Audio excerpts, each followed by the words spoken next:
Good morning, and welcome to the second episode of the Alex and Odie Show. Coming to you live from Camden County, Georgia. And we discussed kind of in the first video, while I'm thinking about it, I just want to thank those that did subscribe to the video, those that watched it. I really didn't expect or have rather high expectations of that. This is more a personal project for me, or maybe more of a venting for me. But I discussed rather in the first video that we would kind of look at some things as far as how they relate to Dollar General and you know what my dissatisfaction was as it relates to a few folks that I know that work for them and have kind of expressed things to me that seemed odd when they expressed them, but then after doing some more or additional research turned out to be true, or in some cases probably worse than it was described. So, you know, with this video, let's talk about compensation. You know, have you ever wondered how much a Dollar General employee really make? Let me break that down for you.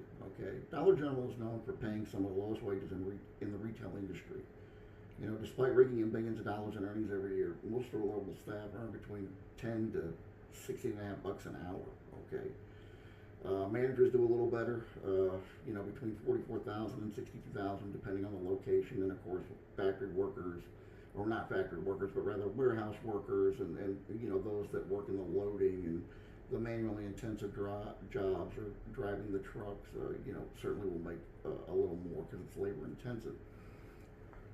But you know, the harsh reality is that the annual pay for the Dollar General worker was only slightly above the federal poverty line, and a vast majority of employees, you know, earn less than that.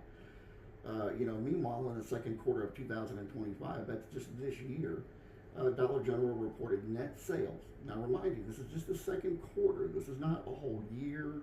This is just 3 months.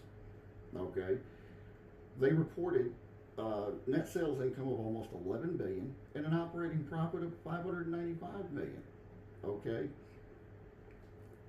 Why is there such a high gap between what executives make and what, you know, the frontline, or I guess what I would call the frontline employees are making? You know, and when you compare the CEO of the company, whose compensation was 935 times higher than that of the median, or rather average employee, with an executive pay package 40% times higher than any other company, you know, running a comparable retail chain. It's just boggling. You know, multiple studies by places like Harvard and UBS confirm Dollar General ranks dead last in hourly pay among big retailers. You know, a staggering 92% of Dollar General employees make less than $15 an hour. It's just, again, it just blows my mind.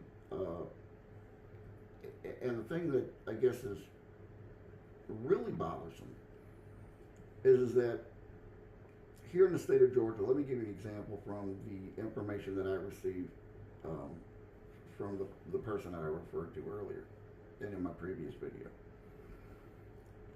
This person's store manager makes, and again, this is based here in Georgia, approximately $46,100.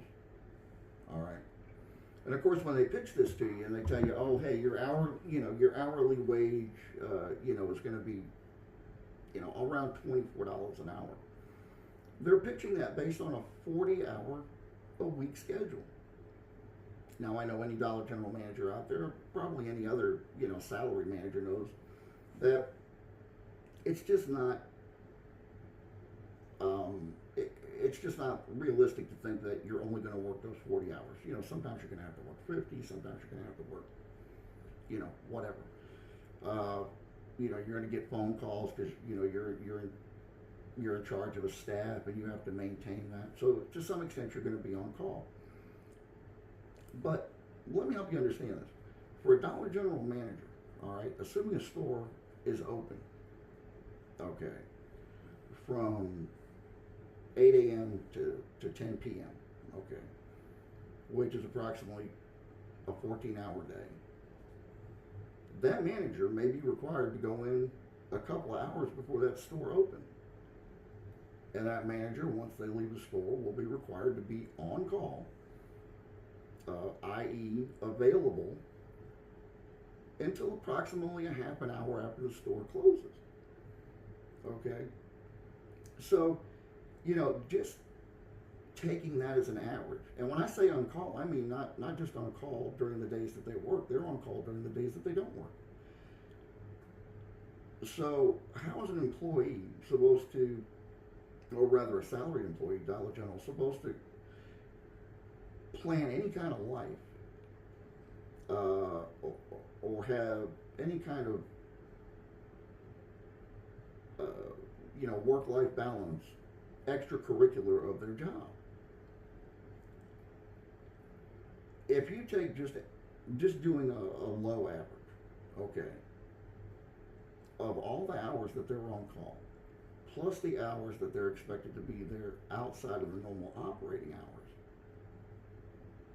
when you break that compensation down, your pay drops from $24 an hour to slightly above a third at $8.16 an hour.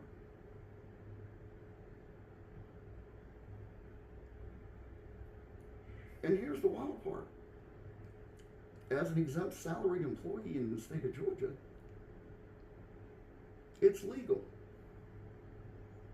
But because it's legal, does it make it morally right? I don't know. I ask you. If there's anybody there in the local area or otherwise that would like to share their story or their information with me, please feel free to do so in the comments or, and I'll be more than happy to look at it and possibly talk about it in future episodes. As always, I thank you for taking your time to listen to this, and look forward to bringing you some additional information as the days, weeks, months progress. This is Alex, and I hope you have a wonderful rest of your day. Thank you so much for watching.